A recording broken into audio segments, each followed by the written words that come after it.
കുറച്ച് പൂക്കൾ ഉണ്ടായിരുന്നു നമുക്ക് വീട്ടിലെ ഫസ്റ്റത്തെ പൂ. ഇത് ഞാൻ സ്കൂളിൽ തിന്നുമെങ്കിലും ഇത് വിഷപ്പൂവെന്നാണ് പറയണത്. ഇത് ശരിക്കും പറഞ്ഞാൽ തേൻ പൂവെന്നാണ് പറയണത്. ഇതിൻ്റെ യെല്ലോ ഭാഗം നമുക്ക് കഴിക്കാം.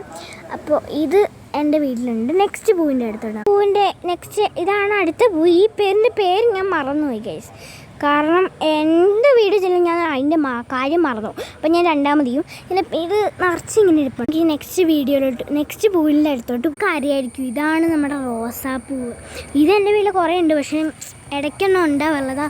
അവിടെ ഒരു കുഞ്ഞ് പൂ പിങ്ക് നിൽക്കണുണ്ടോ?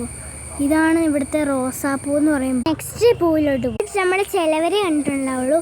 ഇതിങ്ങനെ ഒരു പൊങ്കി പൂവാണ്. ഇത് ഇത്ര ഉള്ളൊരു പിങ്ക് പൂവാണ് ഇതിനകത്തുള്ളത്. അപ്പോൾ നമുക്ക് അടുത്ത പൂവിൻ്റെ അടുത്തോട്ട് പോവാം. അടുത്ത പൂ ഇതിൽ മറ്റേ വെള്ളൊരു പൂവില്ല, നമ്മൾ അമ്പലത്തിലൊക്കെ കൊടുക്കണ അതേ പൂവാണ്. നമുക്ക് അടുത്ത പൂവിലോട്ട് പോവാം. ആൾക്കും അറിയാം ഇതാണ് മന്ദാരപ്പൂവ്. ഇതൊരു വെള്ളപ്പൂവല്ലേ. അപ്പോൾ ഇന്നത്തെ വീഡിയോ ഇത്രയേ ഉള്ളൂ.